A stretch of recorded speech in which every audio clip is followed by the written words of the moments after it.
कैसे हैं आप लोग। मैं हूं स्नेहा रावत नेगी। आशा करती हूं आप लोग बिल्कुल ठीक होंगे। मेरे व्लॉग्स में आपका स्वागत है। और जैसे कि ठंड शुरू हो गई है तो अब ठंडे पानी से नहाने में ऐसे लगता है जैसे हम पे कोई जुल्म हो रहा है। पर मैंने अभी भी ठंडे पानी से नहाना ही बंद नहीं किया है, गर्म से शुरू नहीं किया है। और इन्हें देखिए, अगर ये आपको कुछ खाते हुए दिख रहे हैं तो ये खा रहे हैं। दिखाइए क्या खा रहे हैं आप। ये है बाल मिठाई, गढ़वाल की फेमस बाल मिठाई। वैसे इसको चॉकलेट मिठाई भी बोलते हैं। बाल मिठाई में वो होता है थोड़े से वाइट वाइट से शुगर के वो लगे होते हैं दाने। बाल मिठाई के अंदर वाली जान है, ये उसकी जान है, पहचान है, चॉकलेट बाल मिठाई। और ये संदीप को बहुत पसंद है, फेवरेट है। सो मैं आ गई हूँ अभी थोड़ी देर पहले ही अपनी मम्मी के यहाँ से, और वहां से आया है गांव से कुछ सामान। तो ऐसा तो हो ही नहीं सकता कि गढ़वाल से कुछ आए और मैं आप लोगों से शेयर ना करूं, है ना। यस। संदीप ने कहा भैया सबको दिखाना जरूरी है कि गढ़वाल से क्या आया है। तो आइए चलिए मिलकर दिखाते हैं। बहुत जरूरी, चलो आओ। तो गढ़वाल से हमारे लिए आया है, ये है कद्दू मतलब सीताफल। ये आपको हाफ दिख रहा होगा क्योंकि मैंने बोला मुझे हाफ ही देना, हम 2 जनों के लिए इतना सफिशिएंट होता है तो बड़ा कद्दू क्यों लाना। और ये है मीठे करेले, इनमें कांटे कांटे से भी होते हैं। बचपन में मुझे बिल्कुल भी अच्छे नहीं लगते थे बट अब मैं देखूंगी कि मुझे इनका टेस्ट कैसा लगता है। मीठे करेले, ये है सदाफल, ये भी इसी सब्जी के साथ बनेगा। मीठे करेलों के साथ सदाफल को ऐड करना है। एंड ये है हमारा, देखिए क्या लग रहा है ये आपको। संदीप ने इसे पता है पहले क्या बोला था, बताओ क्या बोला था आपने। अरबी। संदीप को लगा ये अरबी है। कितना आसान है यार, ये आपको दिखा नहीं क्या है ये। अदरक। यस, ये है अदरक, ये भी गांव का अदरक है। सो सीताफल मतलब कद्दू, सदाफल मीठे करेले और अदरक। और उसके साइड में रखी है वही मिठाई जो संदीप खा रहे थे। और मैंने दाल रखी है जिसकी सीटी आ रही है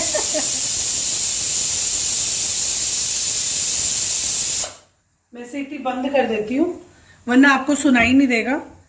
सो ये है बाल मिठाई, गढ़वाल की जान, मीठा और इतना टेस्टी होता है ना ये, मतलब बहुत ही यम्मी होता है। जिसको खाना है आ जाइए मेरे घर वसुंधरा में इसका खाने का एक और तरीका मैं बताता हूँ। इसको 15 सेकंड के लिए माइक्रोवेव करो और फिर उसके बाद खाओ, क्योंकि नॉर्मली ये फ्रिज में रख देते हैं। जैसे कोई देता है तो ये फ्रिज में रख देते हैं। इसको माइक्रोवेव करो 15-20 सेकंड के लिए और उसके बाद खाओ। बट आपके घर पे अगर माइक्रोवेव नहीं है तो आप इसे थोड़ी देर पहले फ्रिज से निकाल दीजिए, तब भी ये अच्छा होगा, क्योंकि इसमें घी बहुत होता है। यस, बहुत यम्मी होती है ये। और ये दिख रही है आपको भिंडी, तो ये भिंडी भी आई है गांव से ही। तो ये मेरी सिस्टर के यहाँ से आई है तो उसने भी मुझे दी थी। तो जैसा कि आप जानते ही हैं ये है सारी सब्जियां, और ये सब्जी मैं अभी बना लूंगी, सदाफल और मीठे करेले। तो जैसा कि आप जानते हैं कि जैसे मतलब देखो मेरी शादी हो गई है तो शादी के बाद ना ऐसा होता ही है कि पेरेंट्स अपनी बेटियों को मतलब भेजते हैं। तो अब जैसे वो गांव गए थे, गांव से कुछ लाए हैं, तो उनको ये था कि हमें अपनी बेटी को भी देना है भैया। लेकिन बच्चा ऐसा होना चाहिए जो ये चीजें बनाए भी, क्योंकि मैं ये चीजें खाती हूँ, कुछ कुछ नहीं भी खाते। तो इसीलिए उन्होंने मुझे दिया क्योंकि मैं इसे खाती हूँ, बनाती हूँ। तो उन्होंने कहा चलो जी वो खाएगी बनाएगी उसको भेज दो। और संदीप को भी गढ़वाल की सारी चीजें पसंद है, चाहे सब्जी हो, मिठाई हो। कोदे का आटा भी लाए हो, कोदे का आटा मैं रख चुकी हूँ, तो कोदे की रोटियां भी बनेंगी अब सर्दियों में। कोदे की रोटियां संदीप को बहुत पसंद है। मुझसे ही बनाएगी लग रहा है ऐसा। नहीं मैं बनाऊंगी, मैं आपको दूंगी कोदे की रोटी बना के। कोदे की रोटी घर के जो घर पे बना हुआ घी होता है, ठीक, उसका बहुत बढ़िया होता है। और लूण, हाँ। घर पे पीसा हुआ लूण। लूण इज लाइक नमक, मिर्ची, इन सबको पीस के, लहसुन, इन सबको पीस के बनाया जाता है, वो भी बहुत टेस्टी होता है। एंड अब मैं क्या बोलूं, एक फीलिंग होती है मतलब जो अपनी चीजों से जुड़ी हुई होती है तो बहुत अच्छा लगता है। मतलब आपको मैं थोड़े बहुत एक्सपीरियंस इसमें आपने देखे भी होंगे आगे कि यार जो पहाड़ी बंदा होता है या जो कोई भी कहीं का भी होता है उसे अपनी जगह से एक टच होता ही है। और वो टच उसको, उसकी चीजें जो मिलती है ना, उससे बहुत फील होता है। तो हमें अच्छा लग रहा है। हम गांव तो नहीं जा पाए, बट अब हमें फील हो रहा है कि गांव हमारे पास आ गया है। Yes. हमें भी सर्दियां, क्योंकि सर्दियों में ये सब्जियां होती हैं और हमें बड़ी अच्छी लगती हैं खानी, गरम गरम खाओ ना। अभी मैंने जैसे दाल चढ़ाई हुई है, मैं दाल बना रही हूँ, चावल बनाऊंगी, अब मैं ये सब्जी भी बनाऊंगी। हमने एक वो भी लेना है, सिलबट्टा। सिलबट्टा क्या होता है? सिलबट्टा, जिसमें नमक वगैरह पीसते हैं। हाँ, पत्थर का होता है ना। हाँ। पत्थर का, उसके ऊपर पत्थर से मिक्स करते हैं चटनी वगैरह बनाने के लिए या किसी भी चीज के लिए। तो सिलबट्टा तो हमें चाहिए, अब हम ढूंढ रहे हैं। हम उसको जल्दी ढूंढ के खरीद कर लेकर आएंगे। मिट्टी का, पत्थर का बना हुआ होता है। तो बस यही चीजें हैं। और मुझे अच्छा लग रहा है ये सब देख के कि जैसे, मतलब सच बता रही हूँ, छोटे में शायद वो वैल्यू नहीं होती है बच्चों को, बट अब धीरे धीरे पता चलता है कि इनकी वैल्यू क्या है, इनका टच क्या है जो हमसे जुड़ा हुआ है। और मेरी टीटी कह रही है प्लीज मुझे भी ले लो। इसको भी वीडियो में आने का बहुत शौक है। तो बस अब मैं सब्जी बना रही हूँ। सब्जी ये वाली मैं खुद पहली बार बना रही हूँ, इसलिए आपके साथ क्या शेयर करूँ, मैं थोड़ा बहुत दिखा दूंगी जो मैं बना रही हूँ। चलिए फिर बनाते हैं। बाय। तो अब मैं बना रही हूँ सब्जी। मैंने तेल चढ़ा दिया है। अब मैं तेल में डालूंगी थोड़ा सा जीरा, जरा सा, और फिर इसी जीरे के साथ में इसमें डाल दूंगी लहसुन। थोड़ी खूब ज्यादा लहसुन काट ली है। और उसी के साथ मैंने जो प्याज काटे हैं वो भी डाल दूंगी, क्योंकि तेल गरम है, सरसों का तेल है, ज़्यादा टाइम नहीं लगता।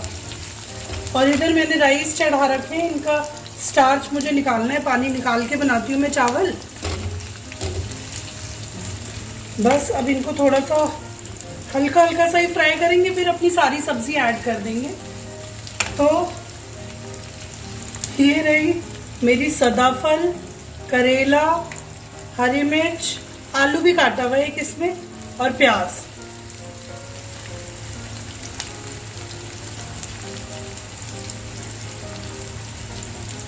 बस प्याज हल्के हल्के से ही भूनने हैं, उसमें मैं हरी मिर्च ऐड कर दूंगी। अब ज्यादा पकाना नहीं हमें प्याजों को। मैं ये सब्जी खुद फर्स्ट टाइम बना रही हूँ, तो मैं भी ट्राई कर रही हूँ। जैसी बनेगी मैं आपको बता दूंगी। अब इसी टाइम पे मैं इसमें ये सारी चीजें ऐड कर दूंगी। करेला, सदाफल एंड हमारे आलू। आज कर लूंगी जरा सी कम।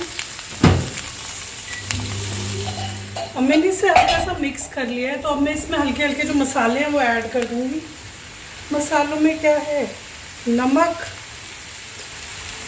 लाल मिर्च, धनिया और थोड़ी हल्दी।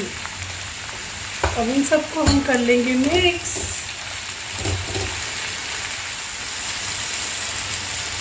जैसा कि आप देख सकते हैं मैंने इसे मिक्स करके रख दिया है। तो बस अब मैं इसे ढक के रख दूंगी थोड़ी देर के लिए, फिर बीच बीच में चेक करती रहूंगी कि पका नहीं पका।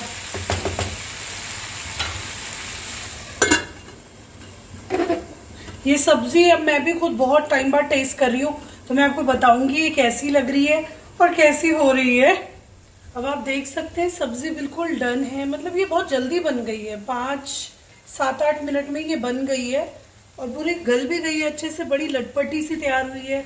आई होप ये बहुत टेस्टी भी होगी। सो बस यही रेसिपी थी, बस मैं इसे 2 मिनट और पकाऊंगी और बंद कर दूंगी। That's it.